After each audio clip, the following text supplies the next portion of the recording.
So we feel really good about having an agreement with the governor and the Republican-led Senate as one of the only divided legislatures in the country, if not the only divided legislature in the country. We were miles and miles apart, so it was very difficult to close that deal. And while the deal was closed in time for the regular session to end, we will need a special session to finish processing the agreement. The work is going very well. Many of the bills have wrapped up. Things that were left vague in the agreement, chairs have been coming in and asking for more direction. And the three principals have been trying to remember everything that we discussed and make sure we give them all the direction that we agreed upon together. And then we let them create in those spaces where we didn't have an agreement. But we feel really good about this legislative session because we came to the Minnesota House this year to really invest in Minnesota and make a Minnesota that works better for everyone. And we really feel that the budget agreement that we agreed to with the Republican Senate and the governor has strong funding for education. We feel really good about the E-12 number and the higher education number. While we fought for a tuition freeze, that was blocked. But we also feel really good about securing health care for more than 1 million Minnesotans into the future. That was just critical.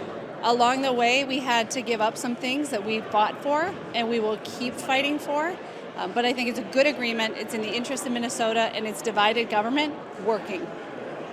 And I would add, for us in the Minnesota House, this is the first step in a much longer road towards a more prosperous, more equal, and a better Minnesota for so many people in healthcare, in education, in transportation, in family economic security, safe and secure families. We have really laid down a marker for what the future of Minnesota looks like with the legislation we passed this year, and we look forward to coming back in special session to wrap this up, in next year's session to try to do as much as we can, and the years to come to get the rest of this agenda through. Most of this hasn't happened. I'm sorry? But most of this hasn't happened yet. There's a lot of work left to do, but I would say there's a lot of work that is completed. You saw tonight the agriculture, housing, and broadband bill is completed. I know that the other bills are very close, should be posted soon. And it looks like the governor and the Senate Majority Leader and I will be working through the night to iron out some of the details in the more complicated bill areas to give people the remaining direction they need to close up their bills. So all the bills done overnight? That's the hope. What legislation has ever been done in session? I will tell you that I have worked really hard to increase the transparency around here, but I cannot change the culture single-handedly, and I cannot do it overnight. We had some difficulties with the Minnesota Senate. I think that's one area where the Minnesota House Republicans and the Minnesota House Democrats are completely united, that the Senate can be nearly impossible to work with sometimes. They did not love doing work in the public. They had the gavels very oftentimes in their conference committees, and they declined to meet. Some of the conference committees where the Senate started with the gavel, they never had a meeting, which meant that the gavel never went to the House chair. So we can only do what's within our control. As a legislator, you have to say the serenity prayer over and over every day because there are just certain things we can't control. And unfortunately, the Minnesota Senate is one of those things that we can't yet control. It's all the Senate's fault. No. I think that there are also things that we can do to improve. We are working every day to improve the access to the public of all the things that we're doing. And it's an effort. Again, the culture of the legislature won't change overnight. But I'm doing my best to break up sort of the old boys club and those meetings that used to happen with just a few people, whether it be lobbyists or leaders of the House and Senate, and very little public input. I'm pushing as hard as I can. Session asked you if there was. Well, that's still on the books. I think it would be great if we had a special session on Thursday. There has been a little discussion about whether we may have a special session that starts on Thursday and continues on Friday. Just given the quantity of the work that's left to do, but we're hoping that Senator Benson and Commissioner Laurie and Chair Liebling can do a lot of work expeditiously. They were up all the way through the night last night. I wouldn't be surprised at all if they run all the way through the night tonight. One of the things I've talked to Senator Gazelka about is how we structure these work groups so that they function like a conference committee, so as much of it as possible can be in the public. But again, it takes two to tango. And everybody's got to be willing to do these discussions in the public. What was the point of trying to shoehorn the ag bill into the final minutes? We were trying to make sure that there was secure funding for the Agriculture Department. Our constitutional authority ends at midnight on May 20th. And so I felt an obligation to fund absolutely as many components of state government as we could before we left.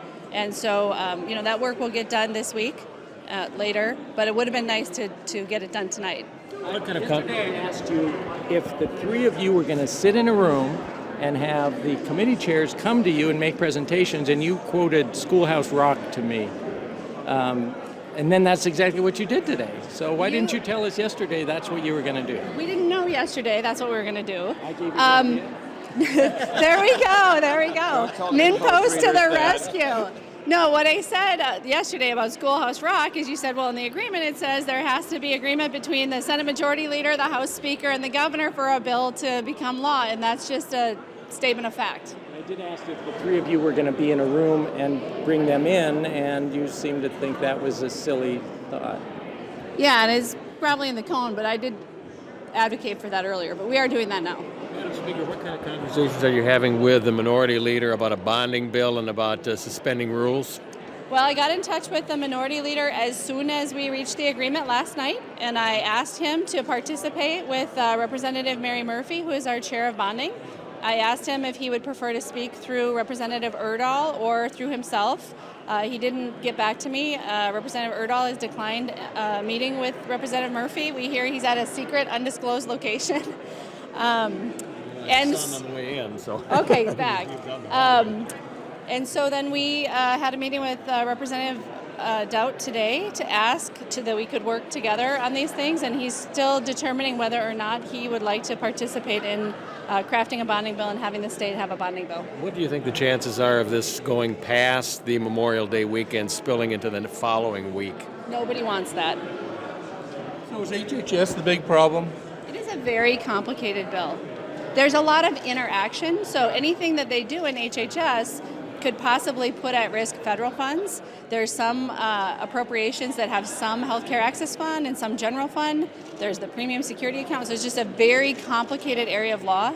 And when you're looking to bend the cost curve, which we're all united around trying to do, the question is, how do you take care of elderly people and make it cheaper every year? And do it in a way that's fair and that takes care of people and doesn't hurt people and just simply cut their care. It's a very difficult question to answer. But you're sure it can be done this week?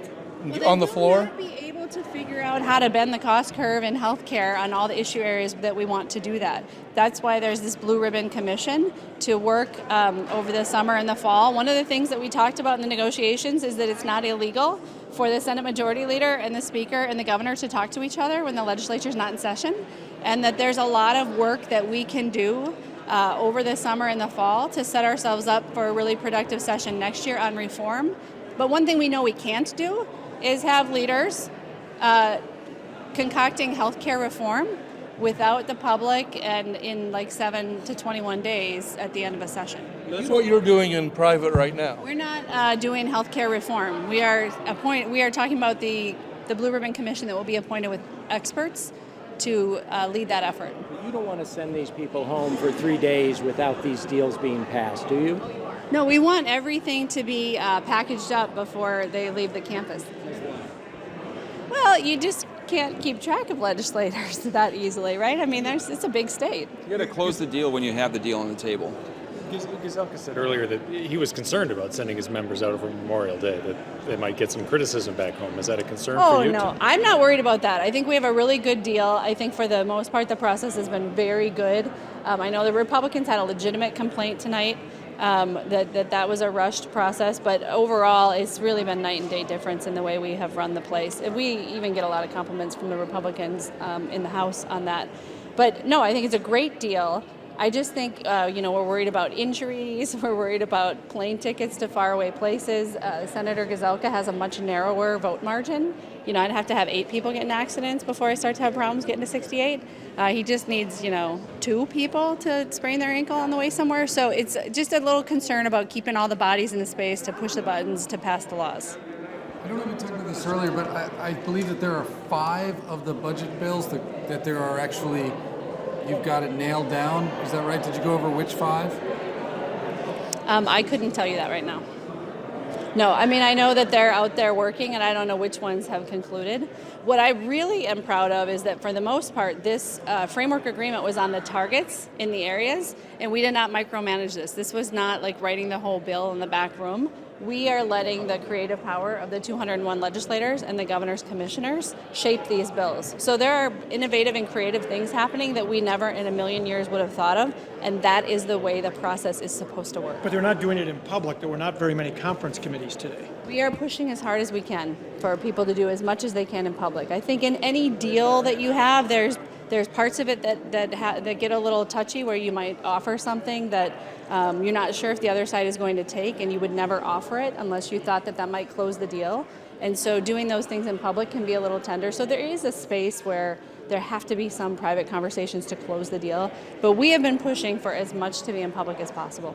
When do the working groups start, and will they be in public? I, again, am pushing for that, and we need the Senate to participate. When do they start?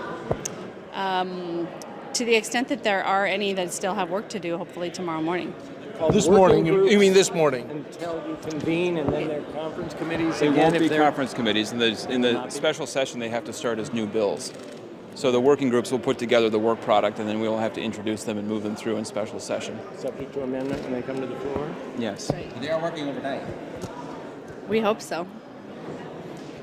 Were there any groups, committee chairs that came to you from your caucus and brought you something and said, we've got a deal, and you said no? No, I don't think there's any that have been entirely wrapped up where we've said that that we didn't want it to get done. All of the agreements are subject to review by the Senate Majority Leader and the House Speaker and the Governor, and we will tell you that we each have exercised that prerogative to make sure that these are the best bills they can possibly be. I heard some complaints that this should be a legislative process. You shouldn't be letting the governor in at this point. Maybe consult him, but not giving him an equal say now. How do you respond to that? He's the leader of the state, and a bill can't become a law unless it is passed by the House and Senate and signed by the governor. That was the critical piece that some people didn't understand last year. If the governor doesn't sign your bill, it doesn't become a law. And so having the involvement of the governor all the way through is really important to ensuring that we're not just passing bills, but we're making law. Will that working group process be public? Will that be an open process? We have to work with the Senate to come up with the process for working groups. It has to be by agreement. We will push for it to be public, but without the cooperation of the Senate, we can't make that happen. And you haven't done that yet? Oh, we're definitely pushing that. I have had that conversation with Senator Gazelka. To it. You should ask Senator Gazelka all these same questions. So you didn't know the answer as to whether these groups are going to be meeting tonight, like as in this morning, as in now. He didn't know the answer. Do you? I don't. You going right back and talk to him and the governor after this? We are. We're going to talk about taxes. Thank you. Thank you. I think so. Very effective because we have a deal, and the agreements that we've reached will be signed into law.